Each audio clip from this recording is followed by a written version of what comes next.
Welcome to Take Your Time. My name is Carla, and today we're going to be talking about a game that I've played countless times called Fez. Now, Fez has been out for quite some time, and you might be wondering, why are you talking about a game that was released in 2012 in the year of our Lord, 2019? And I'm going to tell you why. This is one of the best platformer games that I have ever played in my entire life, and I've played a ton of games in my lifetime. So, Fez is this brilliant 2D platformer that's set in a three-dimensional world. I've never quite seen a concept like this in a game before playing Fez, and I recommend it to practically everyone that I know that's looking for a new platformer to play. Fez was released on April 13th in 2012, and it was designed by Phil Fish, developed by Polytron, and published by Trapdoor. And I think it was released on Xbox Arcade originally, but then it had some re-releases on Steam, PlayStation 3, PlayStation 4, PlayStation Vita, RIP the Vita, and also on iOS. So I played it on PS3, Steam, and PS4, so you can see how much I love this game. I revisit it practically monthly, if not more. It's easily one of my favorite games, and I know that replay value might not seem like a really big deal to some people, but I can replay this game over and over again and not get tired of it. So, Fez is kind of considered an underdog in terms of the indie game scene. It was in a 5-year development cycle. A lot of thought and care was put into the aesthetics and mechanics of this game, which I'll get into in a bit. But it's a game that really encourages you to stop and smell the roses and really put some effort into the puzzle solving and enjoy the game itself, whether it be the music or the scenery. It's absolutely breathtaking. What initially grabbed my attention to play Fez was its art style. It's arguably one of the most adorable games that I have ever seen in my life. It was bright and friendly, and it drew me in instantly. I saw a promotional image for it around its release, and the character that you play as, who they call Gomez within the game, he is this small, squishy-looking Pillsbury Doughboy-esque thing, little dude, and he's absolutely adorable. And that's honestly what drew me in. I looked up some trailers and I saw some gameplay and I heard the music, which was produced by Disasterpiece. Really incredible artist, by the way. The entire album is on Spotify. But that's really what drew me in to play the game. So, I bought the game, downloaded that thing, and started playing it immediately, and I couldn't put it down for like a week.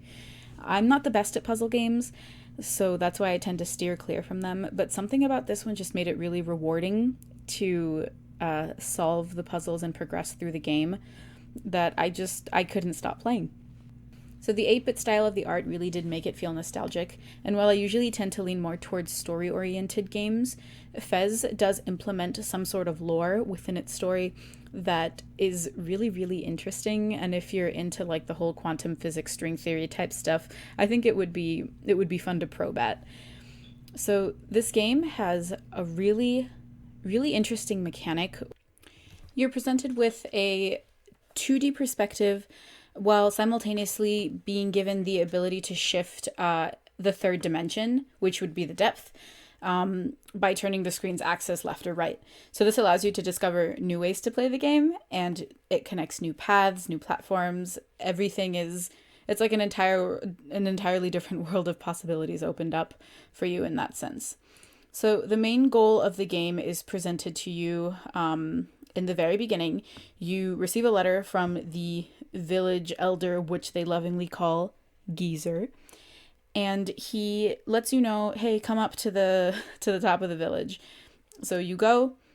He's like, something fun is about to happen, and then after some like pretty violent spinning, a large yellow hexahedron shows up and starts talking to you.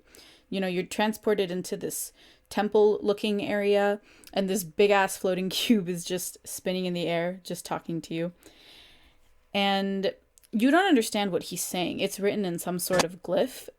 I took the liberty of translating the glyph so you know what he says, and it's honestly it's really funny. So the dialogue goes, hi there, how are you? I will be your hexahedron today. So this is just routine procedure, but I do need someone here just in case something goes wrong. If something does go wrong, you are going to have to clean up the mess. Hey, wait a minute. Can you understand a word I'm saying? And what's wrong with your head? Oh well, you're here now. Might as well do this thing. Prepare to have your mind blown. Then the cube starts spinning and you get some like weird cosmic spinning in the screen. He does his thing, some light shines. He says, the spinning stops. The cube says, all right, welcome to the club. Enjoy your free hat. I kind of thought maybe this wouldn't work because of your weird head, but everything looks a-okay from over here.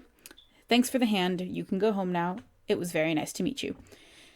So, floating from the heavens comes down a red fez with a yellow tassel, and that's how the game got its name. So let me get on to the main reason why I keep coming back to Fez. This game's puzzles are unlike any that I have ever seen. And I've played quite a few puzzle games. The biggest ones that I've been like the most interested in would be like the older Legend of Zelda games or the Portal series. I really, really enjoyed those.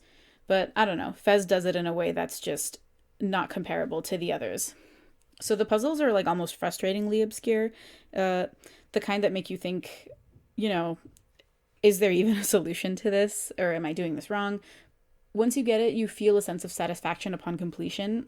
And that feeling is absolutely incredible because the game just kind of rewards you in these small ways that really make you feel good.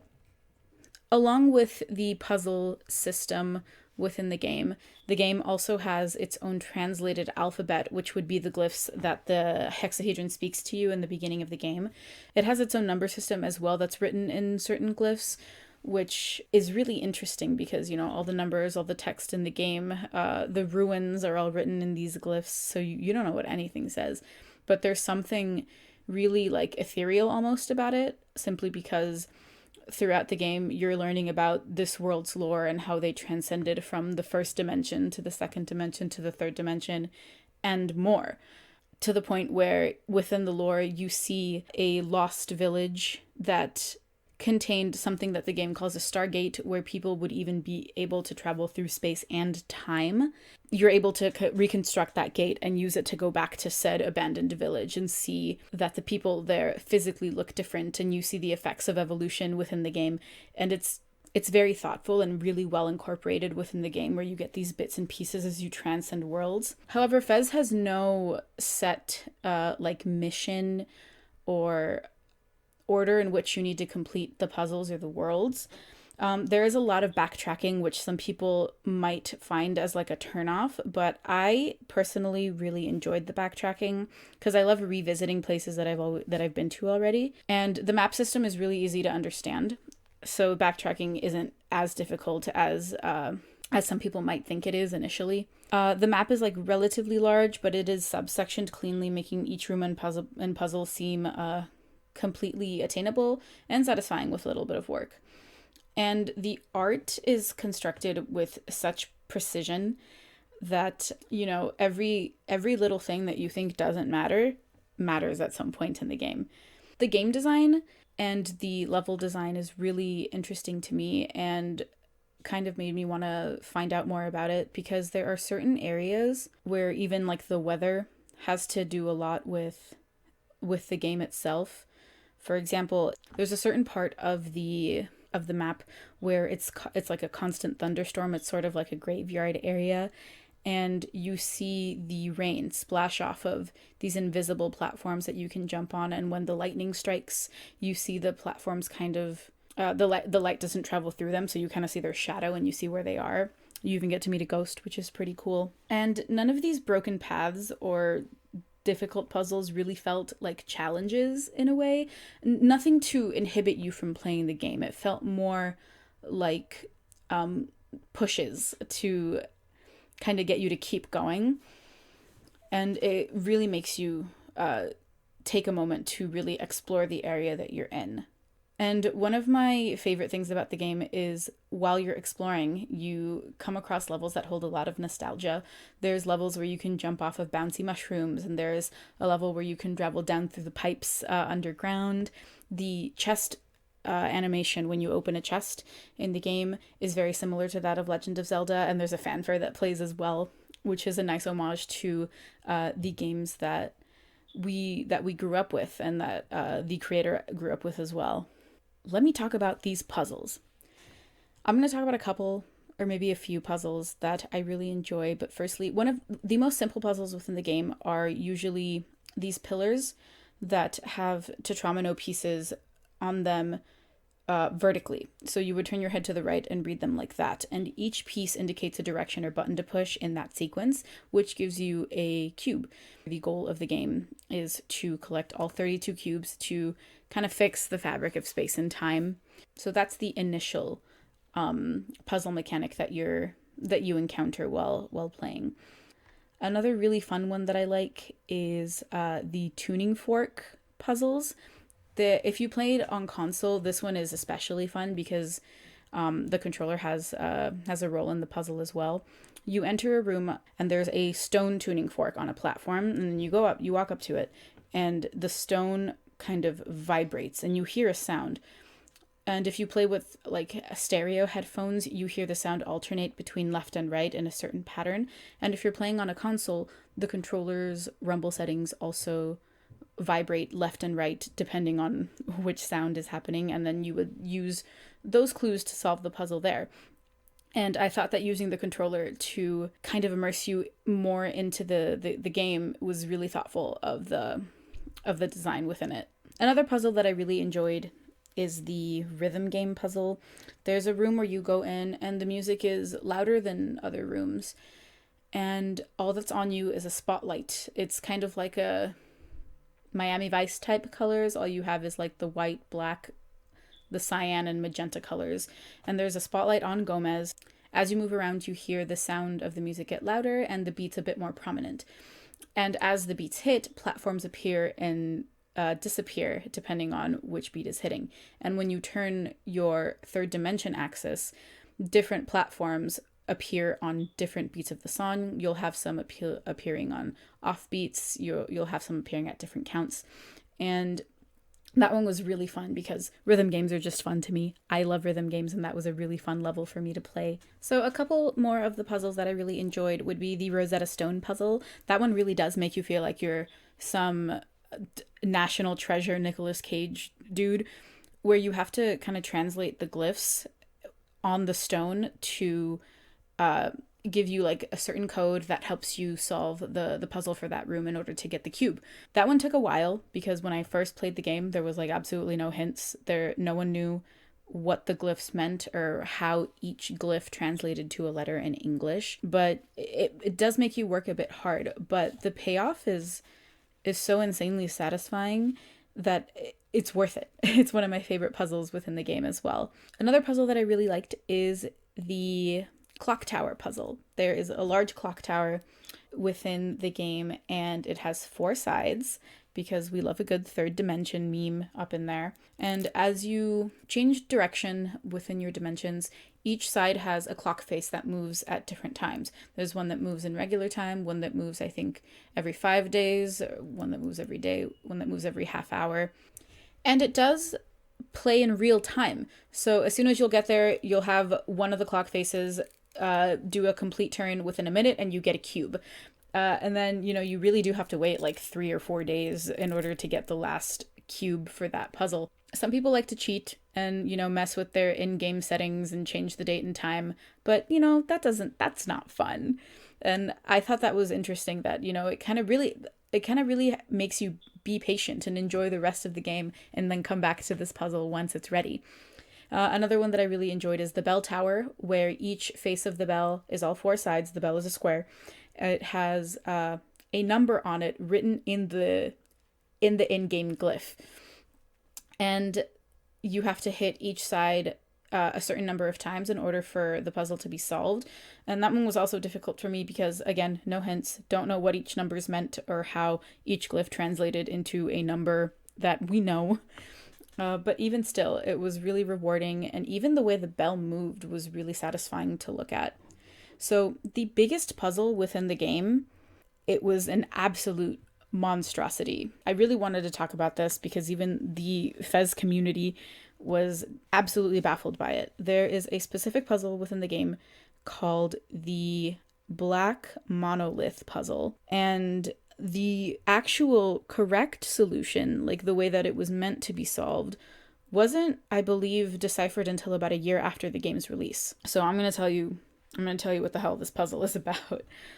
This puzzle can only be solved, I believe, after New Game Plus, and you only know half of the solution initially. And I don't even think it's the solution. I think you only know half of the way to get to even starting how to solve that puzzle, if that makes sense. There's something you have to do prior to solving the puzzle, and you only have half of that.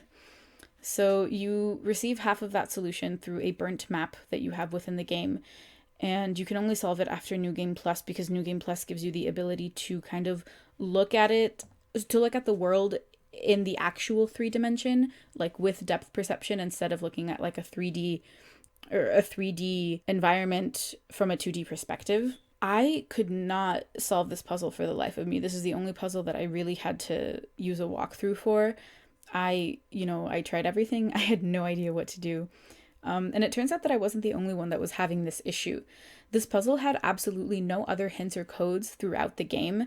And it turns out that, the entire community kind of got together and inputted random sequences of the button pushes, which I believe all of the options would be right trigger, left, right, up, down, and jump, which gives you like thousands of combinations until they got the right sequence. So some dude really inputted all the combinations, and I think it was like the 1300th combination where it finally worked and something happened.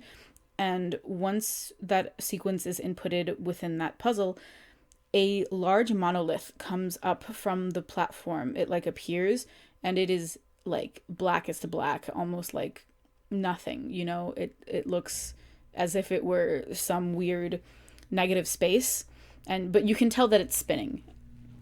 So you'd think that would be it, but that literally wasn't it. After that, you have to input a second sequence of button pushes, and that one's like actually really, really freaking hard to solve. And then you get a very rare piece that's shaped like a heart. There's only 3 of those within the game, and that does indicate the hardest puzzles within the game. So I really wanted to share that, because that puzzle kept me stumped for like a good 7 months. I could not solve it, and even now I am still amazed that he would put something like that in the game. People reached out to the creator, Phil Fish, and was like, hey man, throw us a bone here. And he was like, this one's hard. You're gonna have a tough one. And he just yeeted out of existence.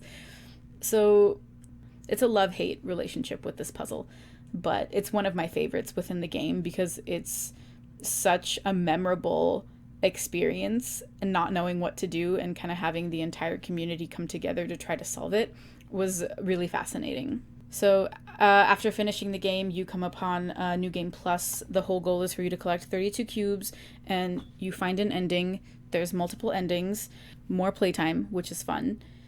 And after initially finishing the game, you're given more mechanics to work with after New Game Plus, new perspectives to explore, and new controls for you to try out. And this game makes me so, so happy to play. It leaves you with a sense of wanting to return, whether you're solving the puzzles or simply listening to the music, enjoying the bright colors, the beautiful scenery, the way the sunset and sunrise change color as well as time passes within the game is absolutely breathtaking. You have mechanics like the 3D axis that you can turn, bombs to explode, treasure chests to find, the platforms that pivot and jump and rotate, and there's just so many things to do, and it leaves you thinking about the game for so long. And that's why I recommend Fez to absolutely everybody that I know. So hopefully you enjoyed me talking about this game for so long and why I love it. So that concludes this episode for Fez. I really appreciate you if you took the time to listen, and I hope to see you on the next one.